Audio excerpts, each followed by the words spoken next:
to the candidates forum. We have this forum is going to happen in two sections. We're going to have our Gladstone candidates come first. They had to travel to get here, so we appreciate that they came. So they get first crack. We have made available pencils and cards in the back if you need to write a question, one question per card. We then take them over, raise your hand up with the card. Some of our pages in the back will come and pick it up. We take that to our screener table, and the purpose of the screeners is that, you know, oftentimes questions are duplicated, so we eliminate that. We eliminate some of the questions that may not be appropriate. The questions that we ask of every candidate. So if you say candidate B, something, something, something, and it only applies to candidate B, that's not going to be asked. So write your questions as if everybody had a crack at answering it. We have our moderators, Pat Rudden and Sue Schieneman over here. And as a matter of respect, that we ask the audience not to clap after, you know, your favorite person makes a good statement, because that takes away time to ask another question. And with 8 candidates, we're going to be short on time. So please clap at the end for your candidate and the forum.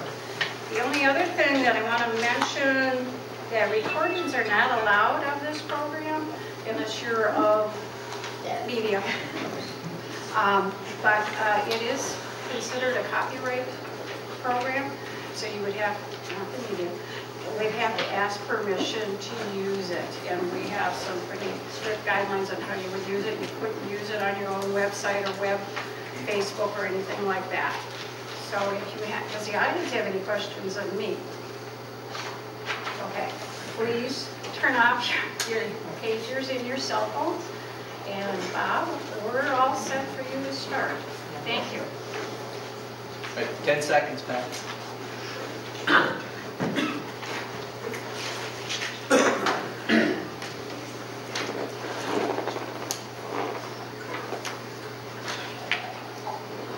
Good evening, and welcome to our forum featuring candidates running for the Gladstone City Commission and the Escanaba City Council in the general election on Tuesday, November 7th. My name is Pat Rudden, and I'll serve as moderator.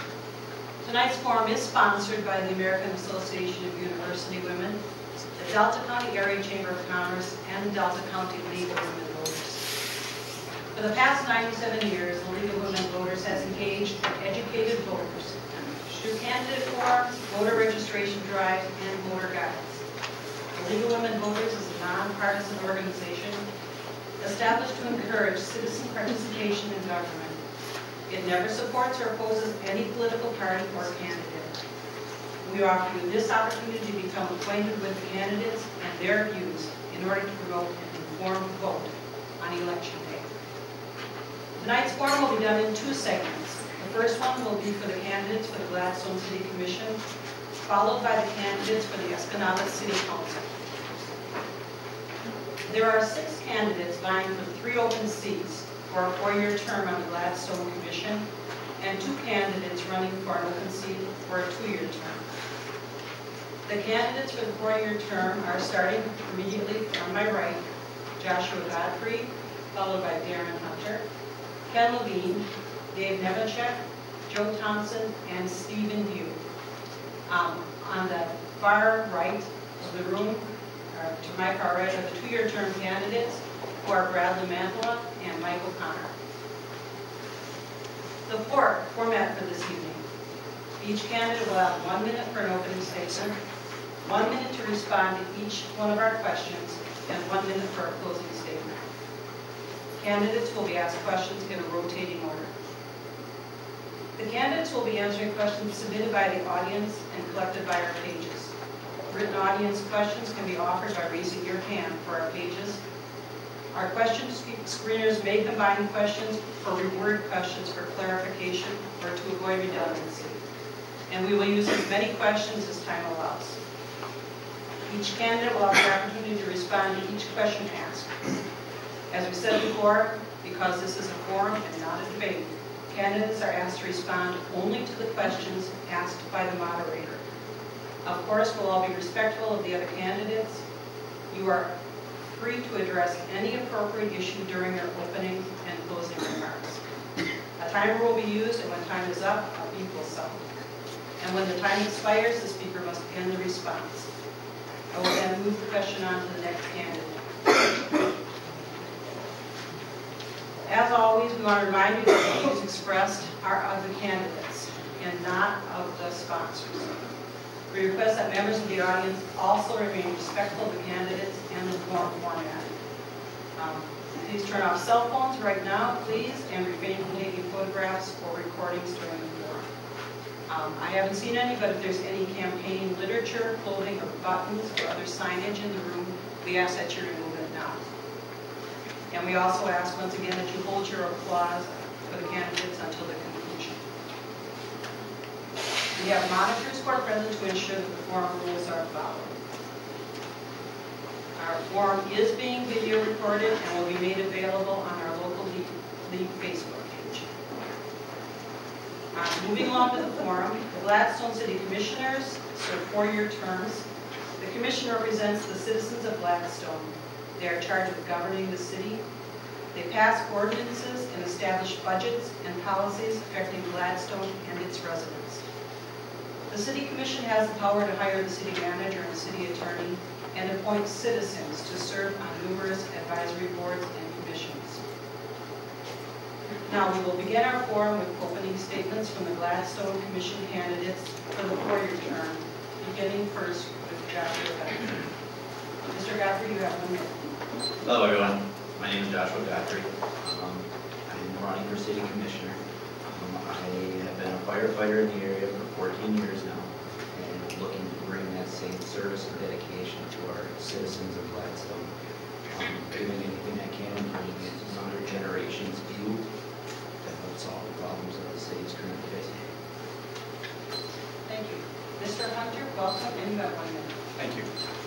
Good evening. My name is Darren Hunter. I've been a resident of Gladstone since 1999. I've served on various boards for the city of Gladstone. I was also a commissioner in 2009 when I was appointed, and I ran for, I was elected for another term in 2009 to 2013. I was fortunate. I was elected mayor for both of those, for 2 years of each of those election years. I have vast experience with the city of Gladstone. When I left the commission, it was on my own free will. When I left, I saw things going, I thought, to be in the right direction. And since that time, I've seen some things where we worked hard as a commission with the citizens and the staff of Gladstone to kind of push it forward in the right direction. Since that time frame, I've seen some unfortunate events that have been occurring. I'm sorry. Thank you. Thank you. Mr. Levine, you have 1 minute.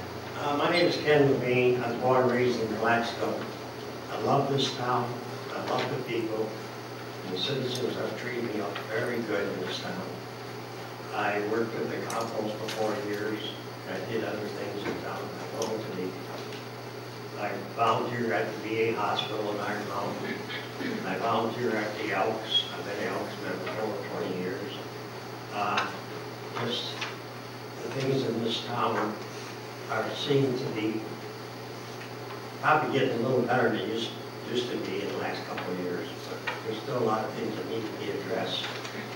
One of the things is the budget. The budget is, you cannot keep taking out of the electric and the water department and all the budget. Each department manager should budget his own department to make sure he balances that budget. That's the way you keep money ahead for other projects in town.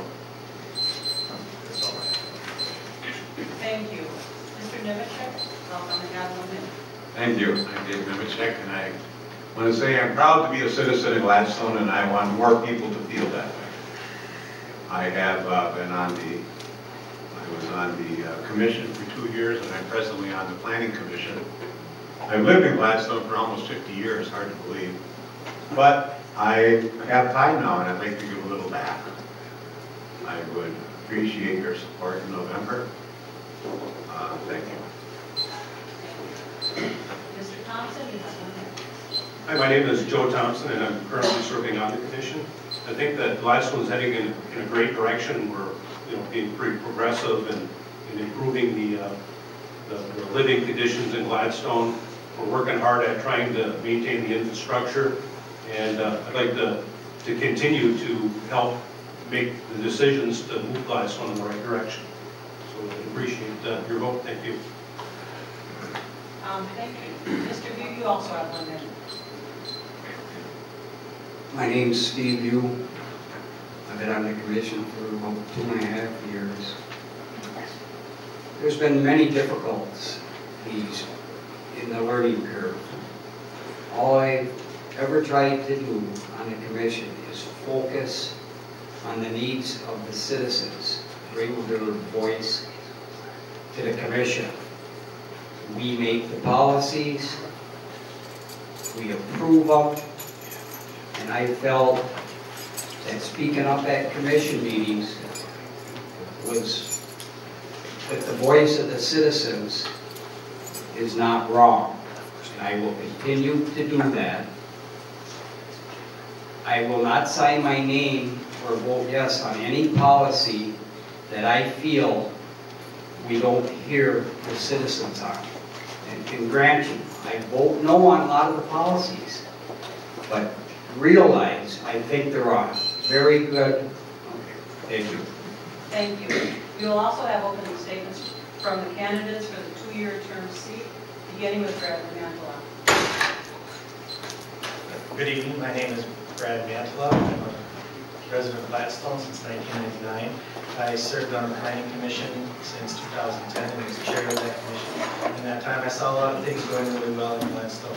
When an opportunity came up, there was an abrupt vacancy on the City Commission. I submitted my name and was unanimously selected to fill that position.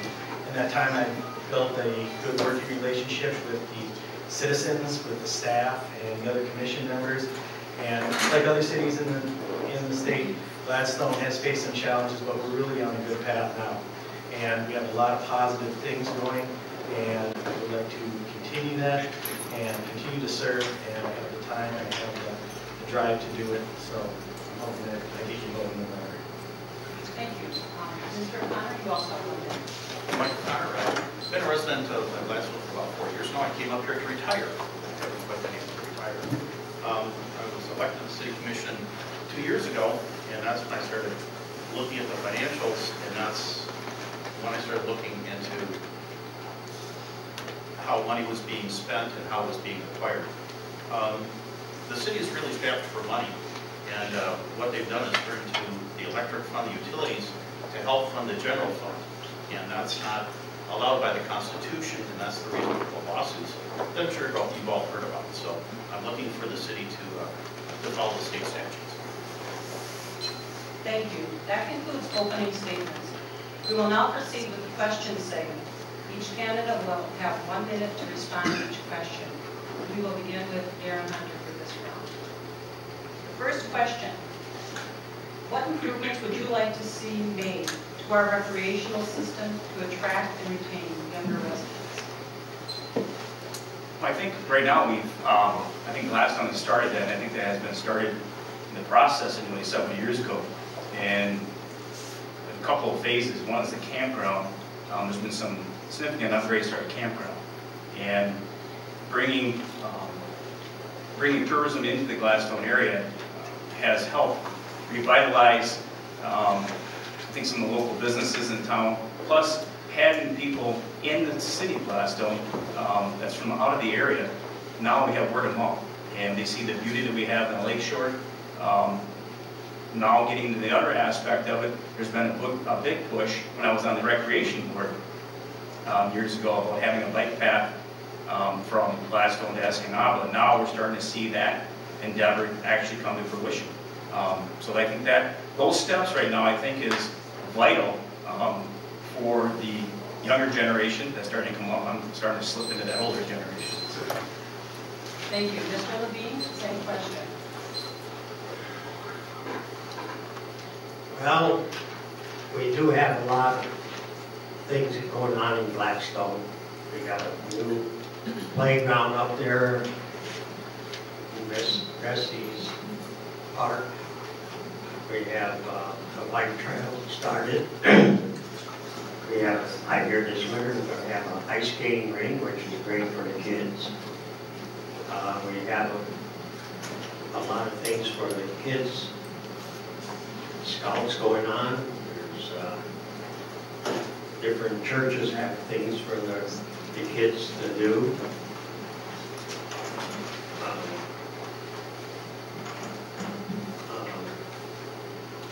I think that's what.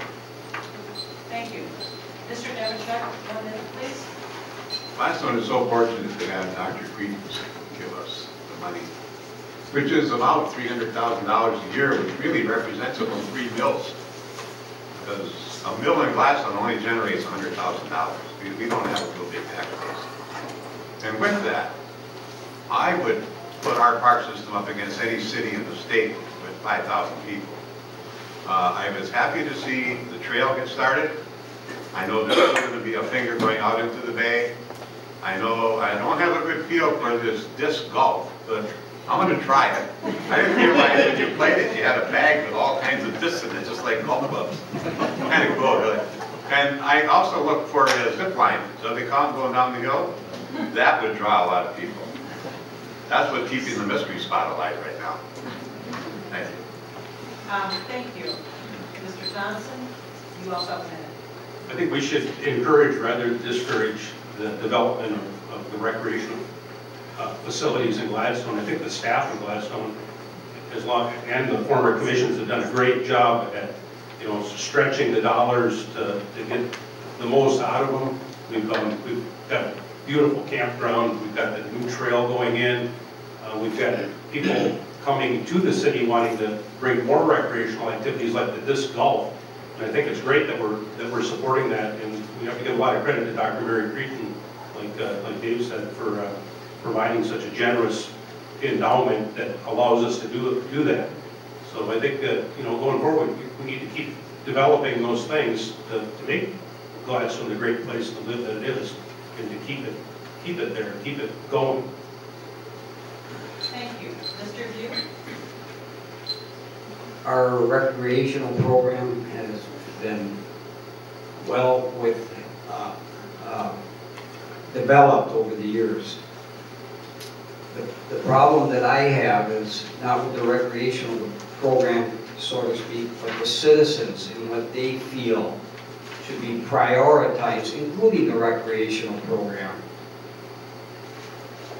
Economic development has to be huge in Gladstone, and you citizens can answer for yourself. Is it moving forward that way? Are we gaining businesses? Are we gaining jobs to utilize our great campground, our harbor, our park, the John and Melissa Bessie complex? Somewhat it is being used, but we have a lot of older people in our community. Thank I'm a you. slow speaker, sorry. Mr. Madeline, would you please answer? Yes, I agree with some of the other statements that we have a wonderful park system in Gladstone, and we're always continually working to improve it. We have a very active rec department, the rec board, and we're very fortunate to have the Bessie Foundation donation and Dr. Creighton's money. Disc golf is going to be a world-class opportunity to attract new people to town, and the campground and the beach is top of the line anywhere you go. Unfortunately, with some of the costs that we're incurring right now through some, I feel, are frivolous lawsuits, we spent enough money in the last 3 months to run the beach for an entire year and to run the ice rinks for 2 years. And, we talked about spending the citizens' money wisely, especially on recreation. It's too bad we have to incur some of those costs, but we're still moving forward and looking to improve those all the time. We're a great group of people doing that. Thank you. Mr. Connor? Yes, I wanted to mention, I agree with all the other candidates up here about the park department. We do have a great park department.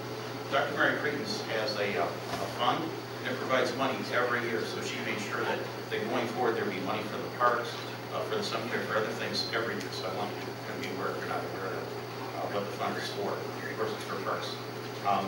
I think it's wonderful what's going on. Of course, I think we're learning from other cities. I think we got kayaking coming, hopefully this next year. So there's going to be more things for people to do, and that's what we need is activities for people to bring them into town, to spend money at our businesses, and of course get used to town. Hopefully they'll move here. I know the reason I'm here is because when I was young, my father worked for the railroad, and I used to come up here in the summers. So I remember going to the beach, and then of course afterwards going to the bar. But that was a different time. Thank you. Mr. Godfrey, your turn. I agree with a lot of the other candidates. I think Gladstone is headed towards the right direction, especially towards attracting some of the younger generation, but I think there's a lot of improvement that could be made.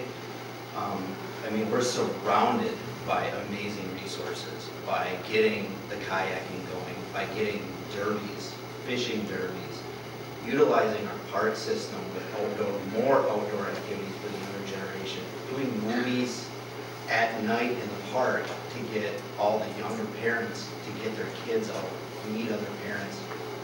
The word spreads. It's a great thing that a community can do to bring everybody together and try to grow as communities. Thank you. Our next question will begin with Mr. Levine. The question is, should the city support the North Shore Plan? Please explain your response. You have 1 minute. I missed the first meeting, which I apologize for, but here it's supposed to be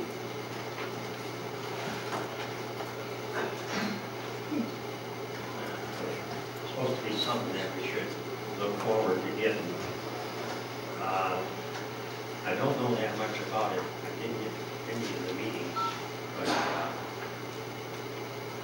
I look forward to seeing what's going to develop from it. See if it's something that is worthwhile for the citizens of Gladstone. People need to know that we're doing things for the people. Citizens should have to say so as to what happens. It's not us, it's the citizens that count.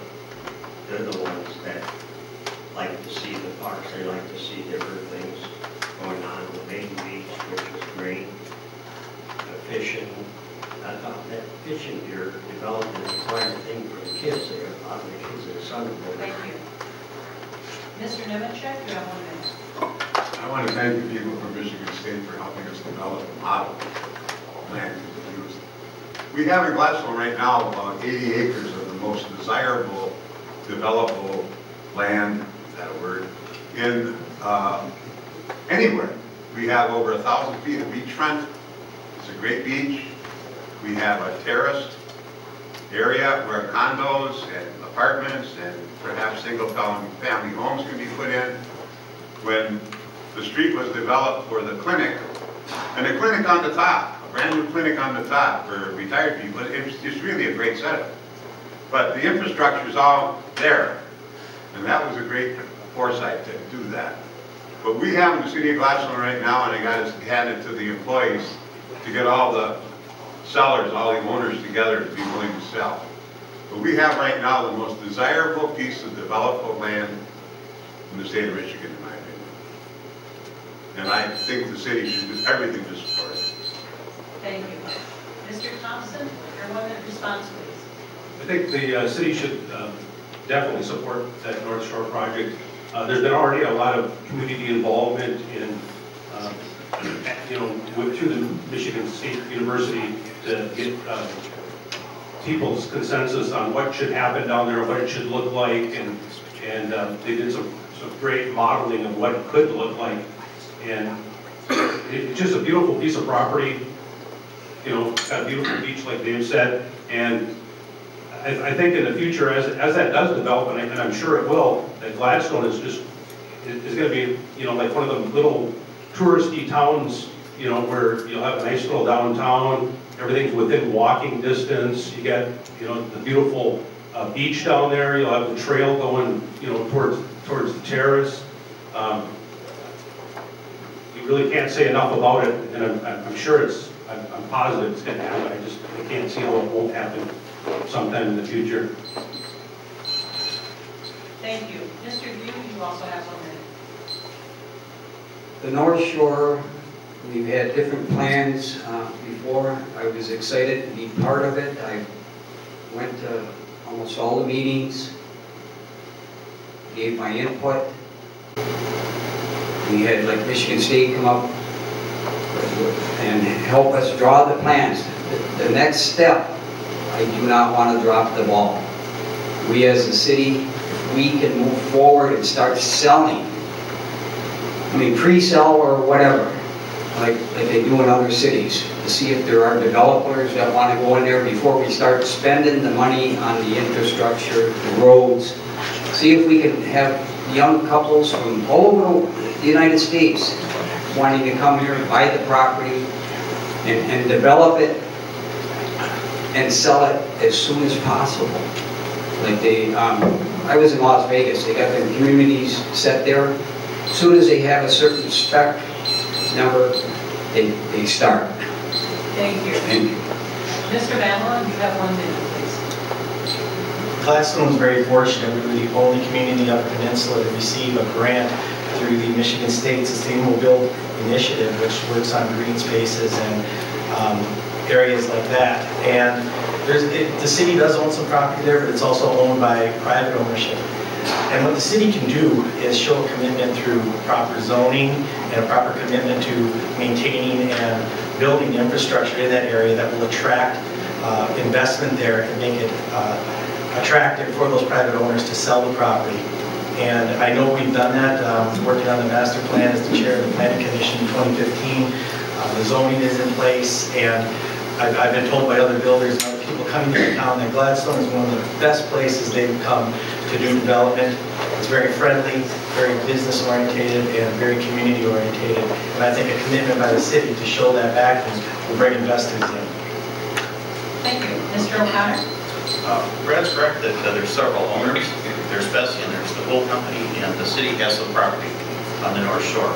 And MSU came up with a good plan, and I'm going to put the city manager on the spot now, because what we need is to actually have a developer come in and actually develop the property. So we've got a plan, but we need to now go to the next step.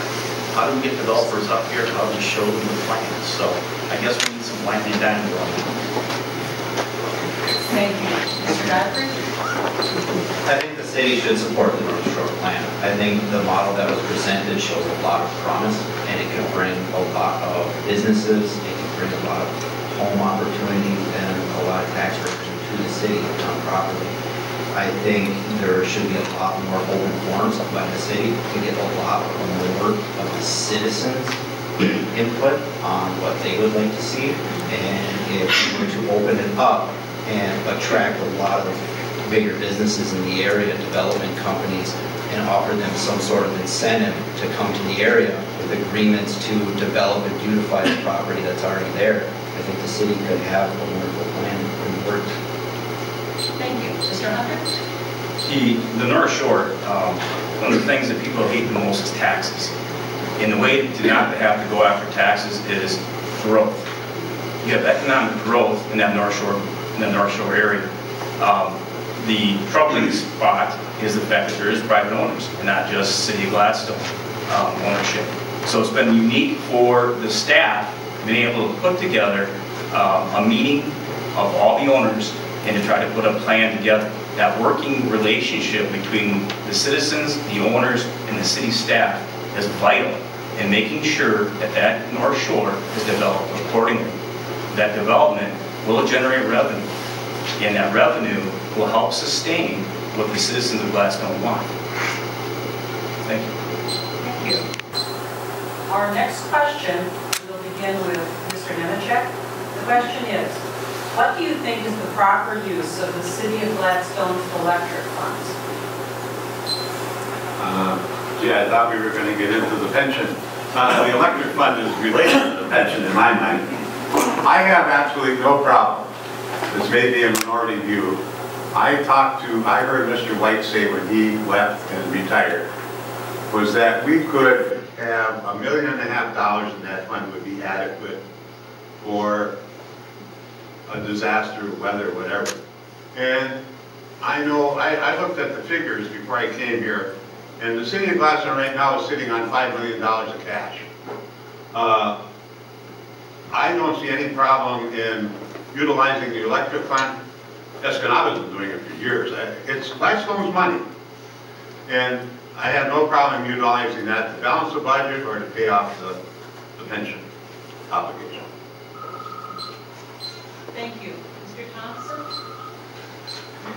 I think the electric fund needs to be strictly for the electric utility, that the only thing it should be spent for is for that utility. And there does need to be a balance there, because if you do have a natural disaster or a disaster of any sort, like melting down a substation, you're going to need $1.5 million probably to put it back together. I think Headley's pretty clear. The Headley amendment is pretty clear on how that money can be used, and I think that if you start taking money out of that fund, it's circumventing the tax, the way things are taxed in this state. It's a careful thing. It's a thing that you have to be really careful about. So I'm opposed to taking money out of there. I think it needs to be for the utility, and that's it. Thank you. Mr. Duke, you have 1 minute. The electric fund, when I first got on the commission, the sitting commission at that time utilized that electric fund to pay off many of the debt, smaller debts, $30,000, $40,000, $100,000 of different projects we did. I was looking forward to being as debt-free as possible. I was sent to some seminars on enterprising funds. What I did was illegal.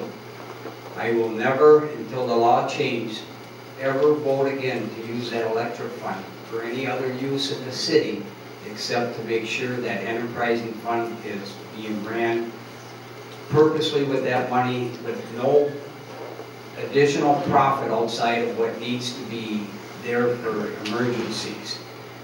It just breaks my heart that I did that, and we still had to raise the taxes of the citizens. Thank you. Thank you. Mr. Manley, you have 1 minute. The electric fund is an enterprise fund, which is separate from the general fund balance.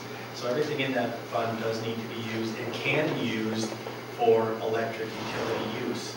Now, touching on some of the question about Mr. Nemechek brought up about the MERS, about 20% of that liability is from the electric fund. So therefore, funds from that fund, electric fund, can be used to pay for the retirement liability created from that enterprise fund or that utility.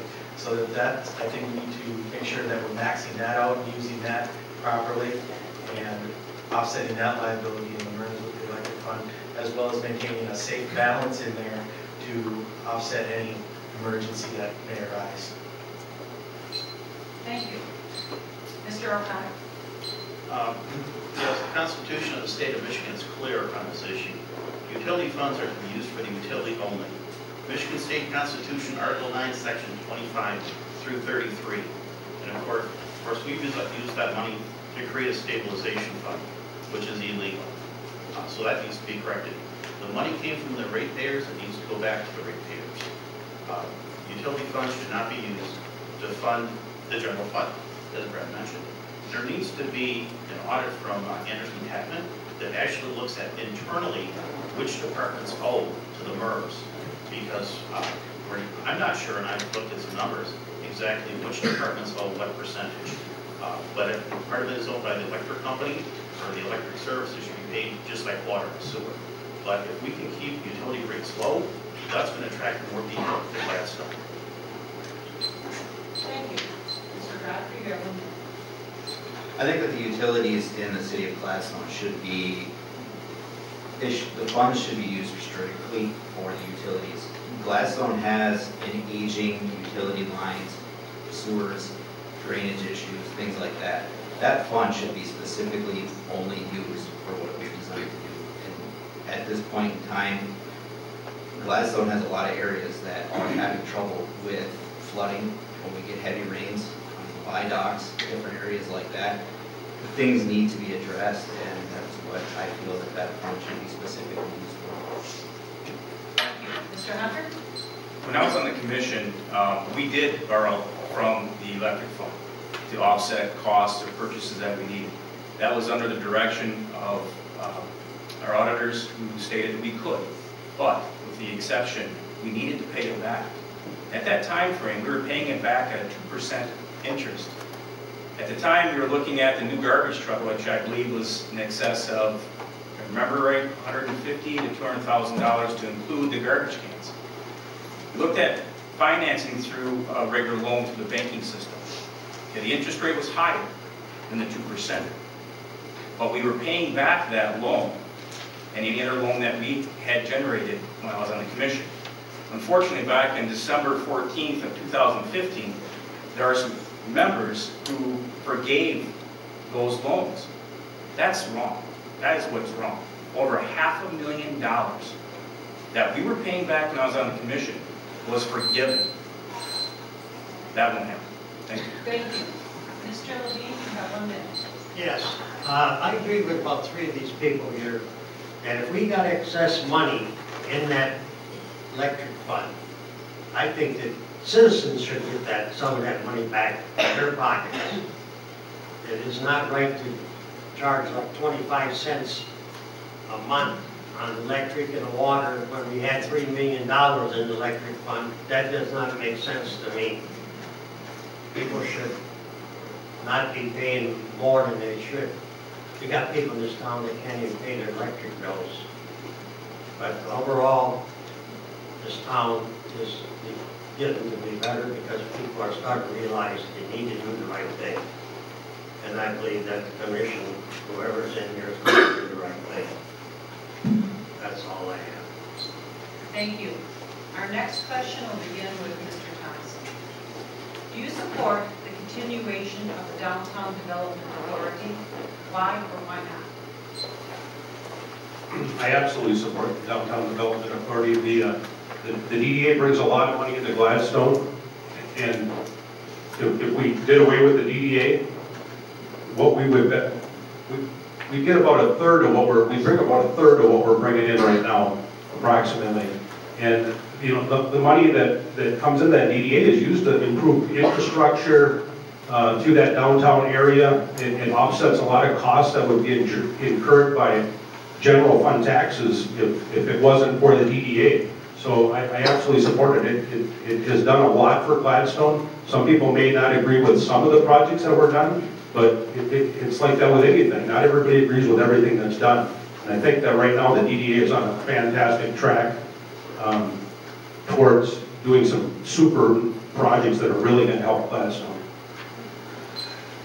Thank you. Mr. View, you also have 1 minute. I gotta think about this a little bit. I do support the DDA, exactly what it stands for, Downtown Development Authority. I don't know how to get downtown development there, even though we have a DDA, with losing businesses. I think if we prioritize and utilize that money and restructure it to the point where we can have noticeable improvement in our tax base throughout the whole year. I don't think the city ever benefited in the 8-9 years that I've been involved with the DDA with extra money for their general fund. And that's why we have to keep going after the citizens. I don't know if it continues like this, if the DDA will have a bigger budget than the... Thank you. This ain't very long. Mr. Vanlin, you also have that short one too. I support the DDA wholeheartedly. It is an important aspect of the city, and last year alone, in 2016, without the DDA, the city of Gladstone would have lost $104,000 in extra tax capture. That's projects that were able to be, that's money that was able to do projects in downtown, and the DDA zone in particular is quite large in Gladstone. We're looking at doing a bonding project, a $4 million bonding project to do some really good upgrades. a complete street redo and all the infrastructure underneath. The Rialto Center is growing. There's a new owner there, and that's an exciting project with business and some residencies also. Recently, there was some questions brought up about the legality of the DDA, and it was investigated by the state police and brought to the prosecuting attorney, and there were no findings of no wrongdoing being done there. No law was violated, nothing was done improperly. Thank you. Mr. O'Connor? As far as the DDA, I'm the one that basically started the request by the state police to investigate. And indeed, the district attorney found there were no criminal charges. However, what we're looking at is civil issues. I also talked to the Department of Treasury on this issue. When the DDA was formed or modified in 2009, they changed it. They reset the TIF district such that the amount of money the TIF district would receive was reduced to about $5,000. So the ordinance was passed by the city commission, and then the staff did not follow what the ordinance was. So actually, my lawsuit is to actually ask the state to enforce the ordinance the city commission passed. So for that reason, I don't support the DDA. If the DDA was set up correctly, I would love to follow it. There's an option where the city could keep their portion of the tax money, they capture money from the other districts and could be used for the DDA. This would be a win-win. Thank you. Mr. Godfrey, you have 1 minute. I do think that the city of Gladstone and the DDA should keep their good working relationship. They have done some good things in the city. Some of the projects that they've done, I don't personally agree with, but the potential is there. I think if we continue with the good working relationship with the DDA, get a little bit more input from the citizens at some of the projects that they may like to see, and have an open forum where they can contact City Hall, give information, we can take the general census of what projects the citizens would like to see, and then advise the DDA from them. Thank you. Mr. Hunter? Thank you. I currently sit on the DDA board, and absolutely, I agree with it. And would still continue to support it as a commissioner for Gladstone. I think there's some misconception out there. The DDA has funded recently the Dakota Avenue project. They helped fund the Dakota Avenue project. They helped fund the south entrance to the city of Gladstone. We're looking at, as it was mentioned, a bonding project for 9th Street and the alleyways off from Delta Avenue, leading to and from the 9th Street location. We have terrible flooding back in the alleyways. That's what the DDA is for. And that money that's being captured is used for the infrastructure. If it's not being captured, there are projects, all the infrastructure, that the citizens of Gladstone are not going to be able to have. Are we perfect? Absolutely not. We never are. But we're trying to make the right strides and utilizing the money, taxpayers' money, the better infrastructure of the city. Thank you. Mr. Levine, you have 1 minute. Yeah, I support the DDA, but they make mistakes too, like that farmer's market there. Everybody in Gladstone I talked to like to see the farmer's market go back down there where it was because it wasn't costing us anything. But that's a mistake, and everybody makes mistakes, and I look for the future to improve things with the DDA doing things for this town that we need. I agree with that. I agree that people in the DDA are trying to bring things to where they should be. And I hope their budget and everything is where it should be. They do all that, I'm okay with it. Thank you. Mr. Nemechick? I support the DDA also because almost every improvement I see, the DDA has their fingers in it somehow and they're helping us along. Whether we're talking about the intersection by the new bank at Donald's, or we're talking about the assisted living, or we're talking about 9th Street. But what I didn't realize till I dug into it is that the DDA has the ability to capture 100% of the incremental tax. When Gladstone taxpayers pay the city of Gladstone $1, the city only gets to keep about 25% of it. The rest goes to other places, the college, the county, all the other things. But the incremental tax on the DDA all goes to the DDA. It doesn't have to be shared with anybody. So consequently, the tax income is greatly enhanced by a slight increase in the valuation of properties. Only a DDA can do that. Thank you. Thank you. Our next question begins with Mr. Yu. The question is, what do you think is the best way to handle Gladstone's unfunded pension balance of $7.2 million with the municipal employees retirement system? Boy, that's a hot topic. I think shared cost, for one, between the citizens and the city workforce. I'll come out and say it. I think years ago, 7, 8 years ago, every public entity changed the way they paid for their workforce, for both healthcare and for the MERS. We haven't changed anything. I don't know if we can smooth it in somehow so it's not so hard on everybody, but I don't think we should end up having the taxpayers continually to pay for this pension plan without some input from the workforce. Thank you. Mr. Mandela?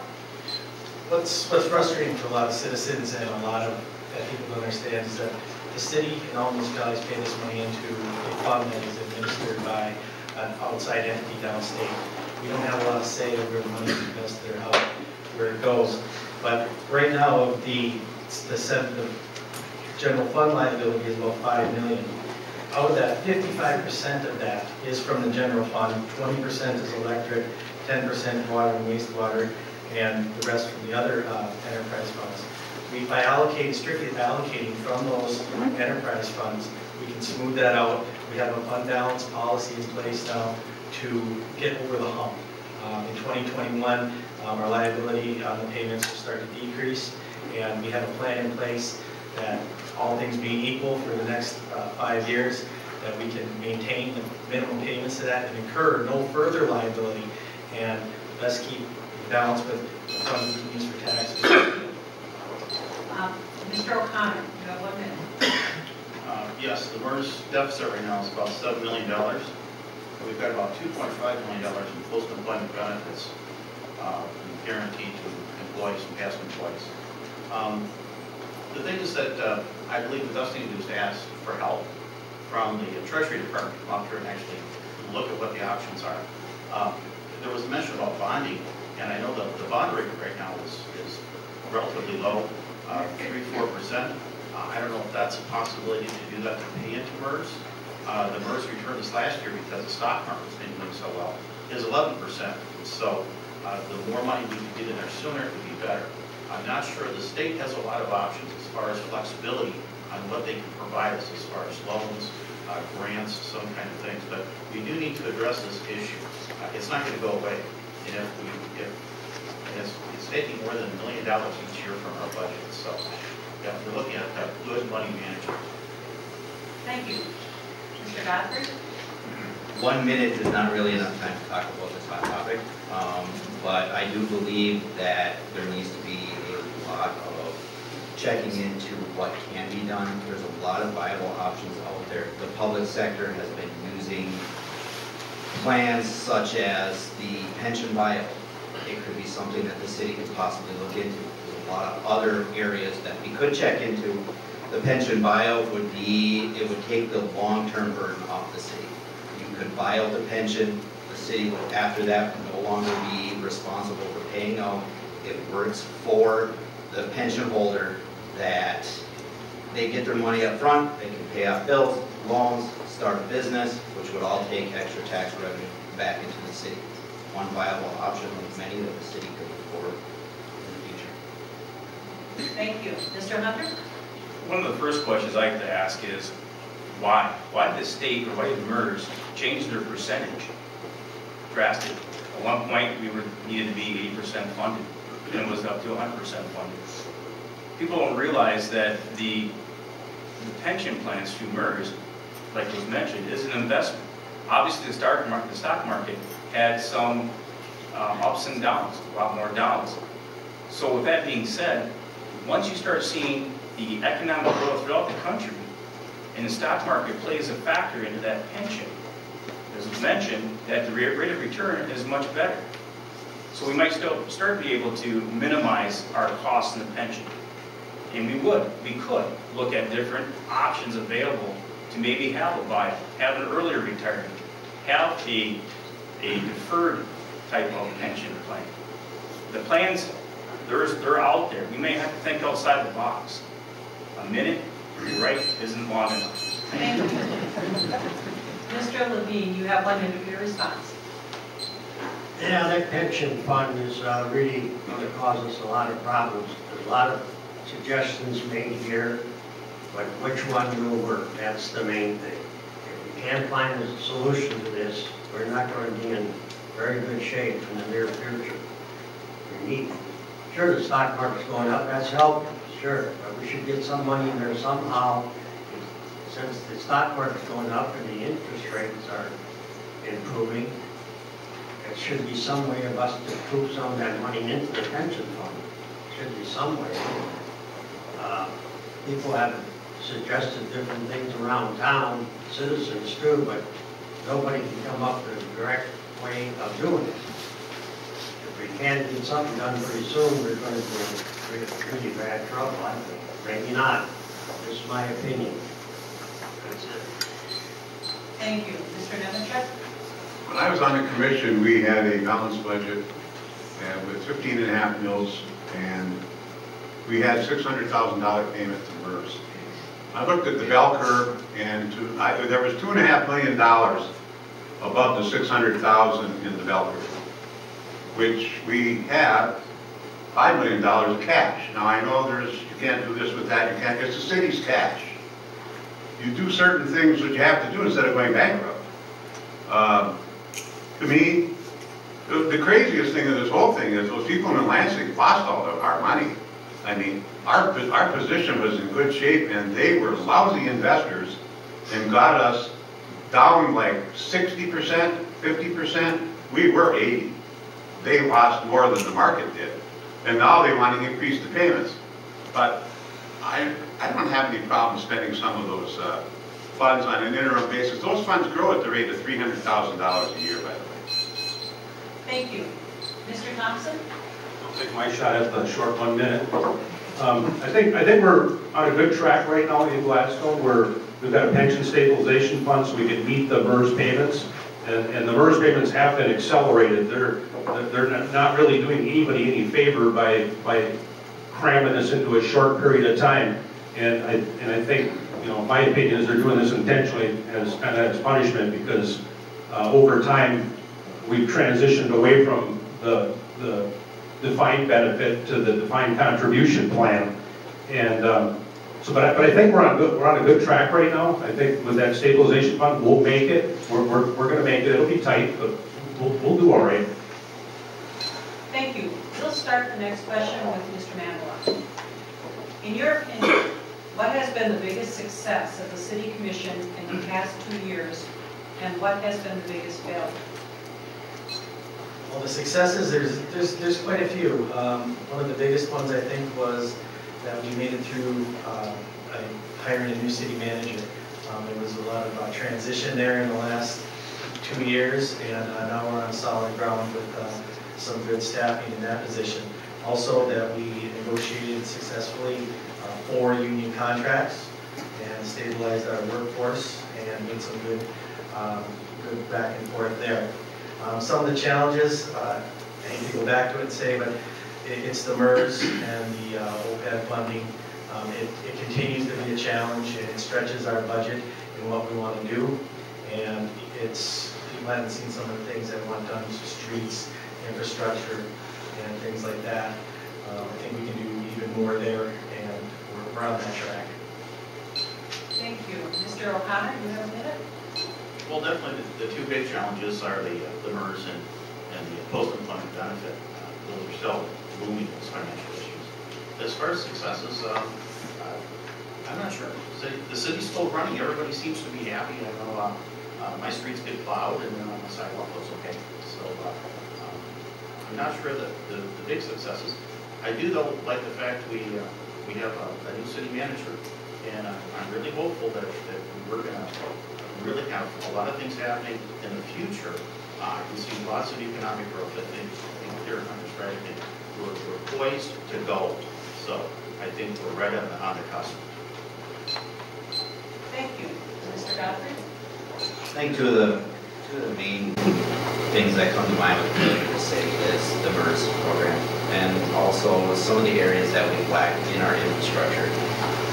We have a lot of areas that the roads are getting really bad, deteriorating. The intersection of 9th and Delta right now comes to mind. That has been a problem year after year after year. Different things like that that need to be looked at and improved of. I think in a lot of the other areas, though, the city has been doing good. This North Shore plan, I think, was a step in the right direction to getting Gladstone, attracting some new people, new businesses to the area, and I think that some of the other things that they've done with, I know it was not recent, but I think the skate park, doing different things like that, doing different things for the kids, trying to get them outside, doing more activities. I think some of the things they've done with that have been good for them. Thank you. Mr. Hunter? I think one of the biggest successes for the commission has been able to recently see some of the economic growth in Gladstone. State Bank, for one of them. There was some issues, if I'm not mistaken. I think there's some zoning issues or some land issues. And it took an effort by the commission and staff and State Bank personnel to be able to work through those issues. And as you can see, you're passing through Gladstone, the structure is coming along. I think one of the challenges, and it's unfortunate, is in the last year and a half, Gladstone's been almost on the front page of the paper negatively, routinely. And that can't happen. We want economic growth. We want to bring people into this city. I was surprised, to be quite honest with you, that we were able to actually hire a new city manager. If I was in that business, I don't know if I would want to come to Gladstone with all the challenges and lawsuits that are pending. I think it's commendable for him to come here. Thank you. Mr. Levine, you have 1 minute, please. Well, MERS, again, everybody's going to worry about that. As far as businesses, we lost 3 recently. I would like to see some new businesses come to town. Like we lost that hardware store. I went there for years and years. I bought everything I needed there and have to go to Escanaba. That was a big thing for a lot of people. When we lost that, a lot of people were sad about it. I was for one. And I'm sure a lot of other people in Gladstone were too.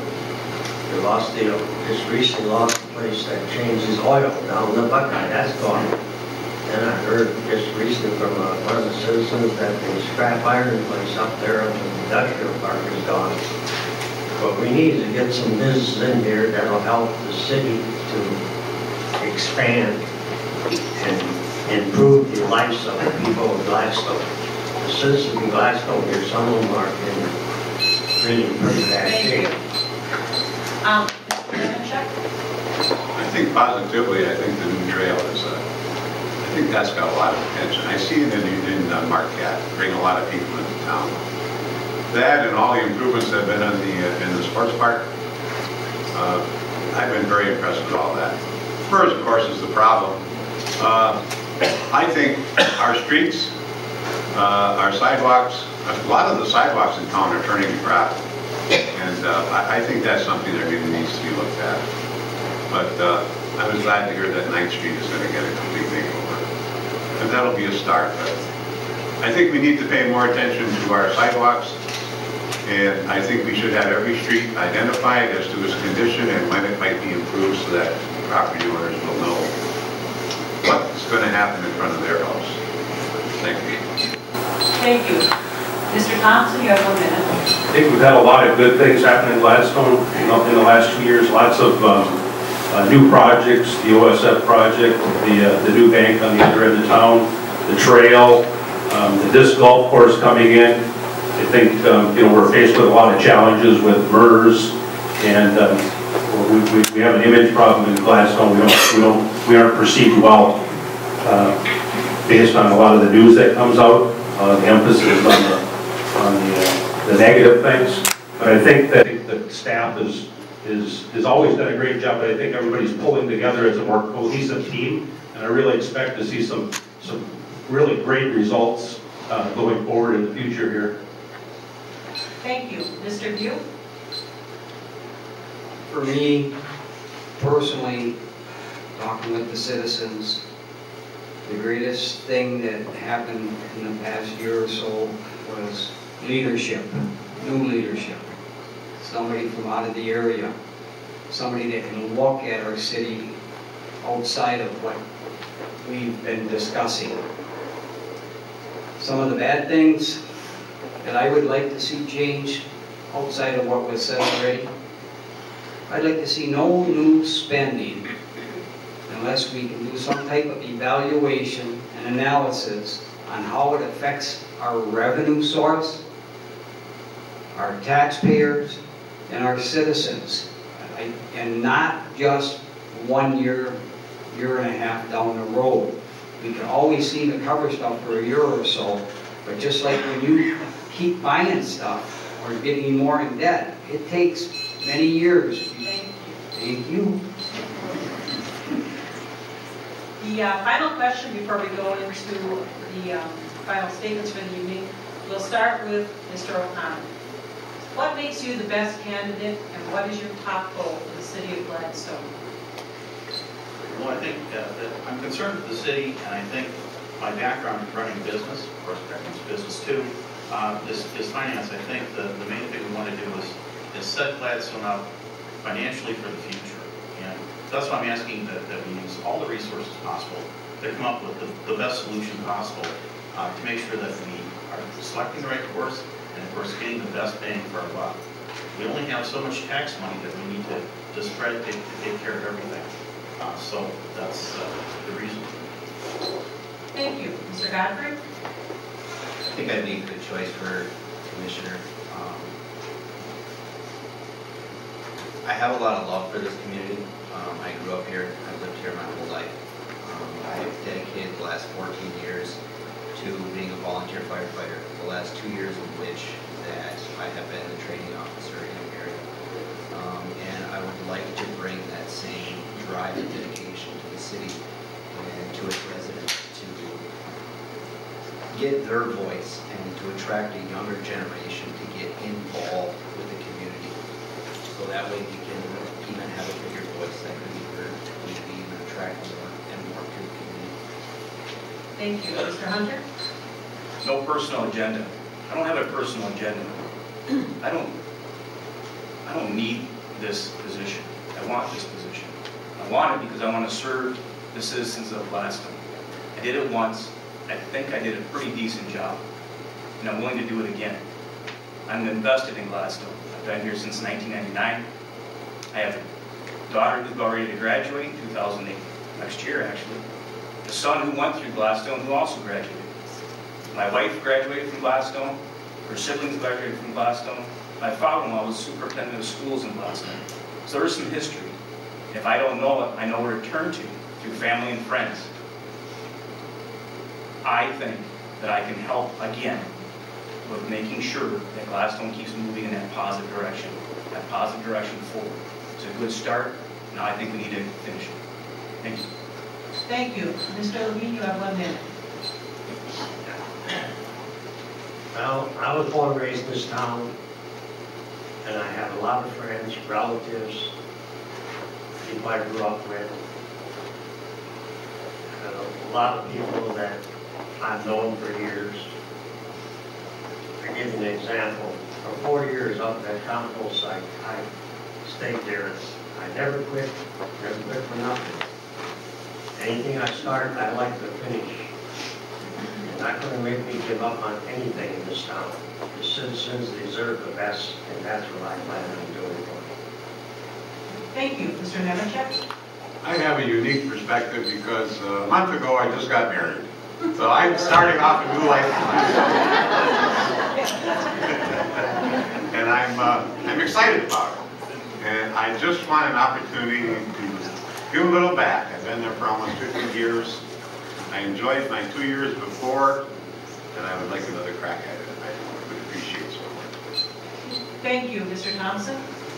I was born in Gladstone. I spent the majority of my 55 years of life in Gladstone. Went to school in Gladstone, married a girl from Gladstone. Had tons of family in Gladstone. My dad owned a grocery store in Gladstone. I really love Gladstone, and I love giving back to this area because I feel it did a lot for me. I mean, I really appreciated growing up here and living here. And so I volunteered my time. I volunteered a lot of time with the Boy Scouts. I volunteered time with the Gladstone robotics team. And I'm willing to volunteer my time to sit on this commission and try to help make the best decisions for all of us, for the staff, for the people that live in Gladstone, for everybody. So, you know, and I have no agenda. I'm like Darren, I don't have an agenda. I just want to do what's best. So I'm throwing my hat in the ring, and I'd appreciate it. If, you know, if that's what you want, please vote for me. Thanks. Thank you. Mr. View? Well, my record speaks for itself. If you like what I've been talking about, I am very devoted on every issue that comes to the commission. I self-educated myself. I take up any leadership or training that I can do. I network with all kinds of people throughout the state. I bring back a vast majority of options for the commission. I never come in there saying we need to do this, we need to do that. I bring options that can save our city lots of money. And for some reason, I can't get it to be discussed at meetings or in work sessions. But they're all options other cities have used, and I will continue to research and bring all that stuff by listening to the citizens on the direction they want me to go. Thank you. Mr. Mantla? My top goal for the city of Gladstone would be to stabilize today, what the good path we're on today, and move to the future. I'm fully invested in the community as well. I have 2 young elementary school children. I run a business in Escanaba and Iron Mountain. I grew up in Wells. I guess I'm the only one there. And I know how to work with other communities, other leaders, and you know, I'm doing this too for no personal reason other than when I left this community and I moved around the country, I saw what a wonderful place it could be. And I want that, my children, and all of our children, to see that and recognize that and maybe not leave at all, or if they do, have a wonderful future to come back to and want to come back to this community. And that's why I'm doing it. Thank you. We have now come to the final minutes of the Gladstone City Commission candidate forum, when each of our candidates will be given 1 minute to make a closing statement. We will begin with Mr. Godfrey. In closing, the only thing I have to say is that Gladstone has a very special place in my heart. Right after I got married, I moved away for a couple of years. And even though it was only as far as Escanaba, it was still a piece of me that kept wanting to return home. The citizens of Gladstone, I mean, you can walk down any street in that city and always see a smiling face, always get a wave. And that's what I want to continue on with the younger generation and to attract them to stay in the area so they can raise their families in this wonderful community. Thank you. Mr. Hunter? All I ask is that when I was on the commission from 2009 and 2013, if I was doing a good job in voters' eyes at that time, that same person is willing to do that same job from here on out. I haven't changed. My thoughts are the same. I want to see Gladstone grow for our community. I want to see it for our younger generation to come through. I want to have the opportunities for each and every child and parent to be able to utilize Gladstone to its fullest, from the parks, the beaches, to the businesses. I'd like to see that North Shore development. That was something that was pushed upon when I was on the commission the first time. So I was excited to see that was starting to finally perhaps come together. Thank you. Thank you. Mr. Levine? Well, I've never been on the commission, but I do know one thing. I know the difference between wrong and what's right. If you do the right things, things work out the way they should. People demand, not necessarily demand, but hope that you will do the right thing for them. If I'm elected, I will not do anything that does not do something good for the citizens of Gladstone. Because this is my town, it's your town, and everybody else is sitting on this board. And they all deserve a chance to serve. That's all I can say. Thank you. Mr. Nemechek? My first round on the city commission, I endured, survived chickens. Survived, never know. And you know, later I saw in the paper that people with pet chickens are getting salmonella. I wish that had been in the paper when people wanted chickens in their home. Because it's obviously not a great idea. I grew up with chickens next door. And I survived travel trailers in the street. I survived the recall.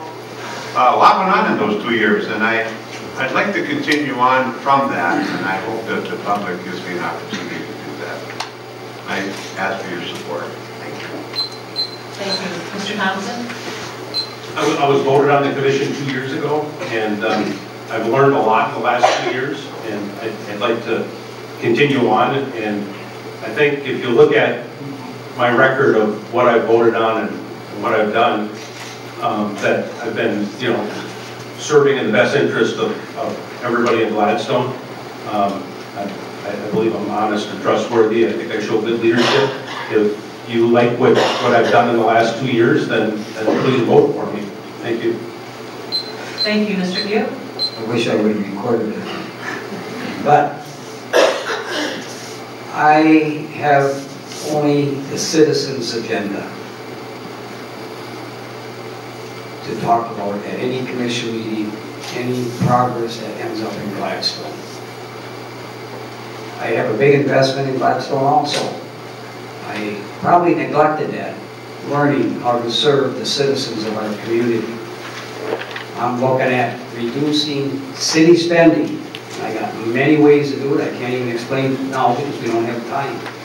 Increasing revenue without raising taxes or fees. There are ways to do it. If you want to know how, get a hold of me. I'm available to talk to anytime. And economic development or activity development for, like the campground, if it's feasible, if the citizens want it, the yacht harbor, anything that, thank you. Thank you. Mr. Manila. Well, I'm hoping that I've enjoyed very much my last year on the commission, and prior to that, serving on the planning commission. And I always have an open ear for the citizens, and I have always served and will continue to serve with their best interests in mind, with always the truth being the utmost of importance.